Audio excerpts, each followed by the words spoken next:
This is the Dolphin E10 Automatic Robotic Pool Vacuum Cleaner, and I've had the chance to really put it through its paces over the past few weeks.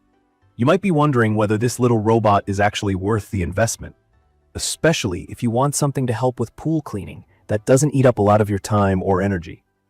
Let me walk you through my hands-on experience with it, sharing what's worked well for me, what's been a surprise, and a few things I wish I'd known when I was just researching this for my own backyard. To start, the Dolphin E10 has a super modern, clean design. It actually looks pretty sleek sitting by the pool, which isn't really something I ever thought I'd notice about a pool vacuum. It's not too heavy, just over 14 pounds. So even if you don't have a lot of upper body strength, or you need to move it by yourself, it's really doable. The handles are placed well, so pulling it out of the pool or moving it from storage isn't awkward at all. Plug and play is honestly the best way to describe the setup. The first time I took it out of the box, I was kind of nervous about how much assembly I'd have to do. Turns out there's basically nothing to put together. You just take it out, snap the long cord onto the power supply, plug it into a regular outlet, and you're almost good to go. For anyone who hates reading through a confusing manual or feels overwhelmed with tech, the Dolphin E10 makes life pretty simple. Let's talk about the cord for a second.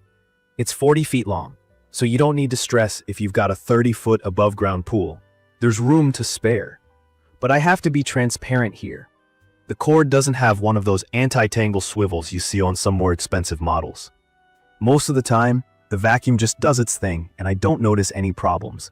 But I have found the cord getting a bit twisted after a few runs. I've had to stop and untangle it manually once or twice.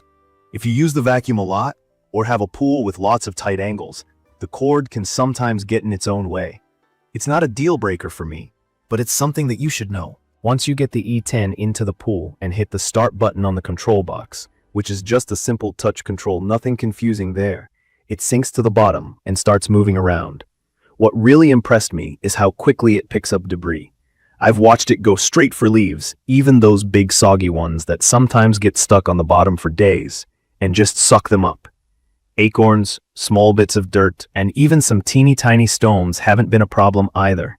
The active scrubbing brush at the front spins as the robot goes, which helps get rid of that slick algae layer that can build up on pool floors, especially at the start of summer, or when you haven't cleaned for a while.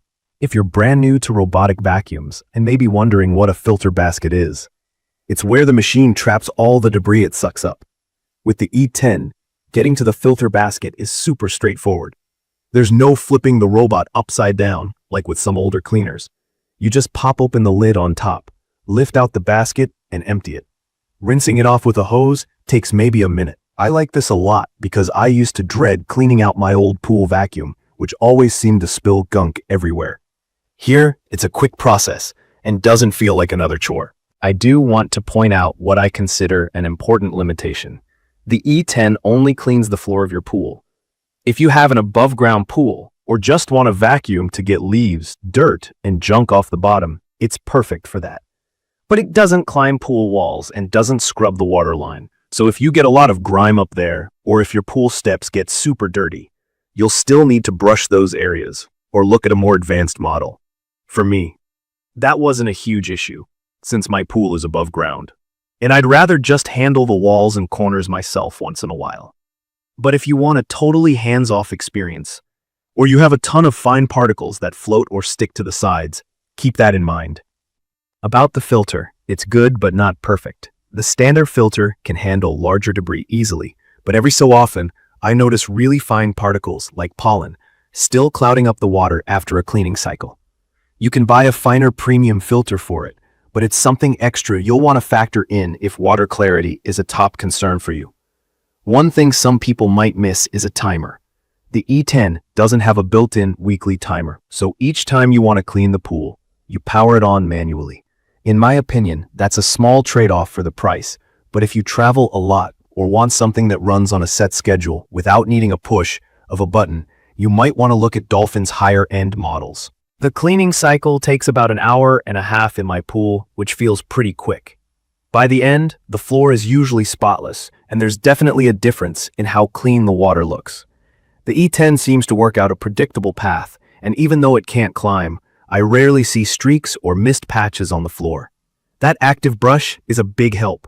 It grabs what other vacuums sometimes leave behind. When it comes to draining it afterwards, the robot is built well enough that lifting it out doesn't release a flood back into the pool. It has a smart water release system, so you're not left struggling with a sloppy, heavy mess. If you're worried about storage, it's pretty compact, so it fits easily in my garage corner. Warranty-wise, you get a limited one from Maytronics. I haven't actually had to use it yet.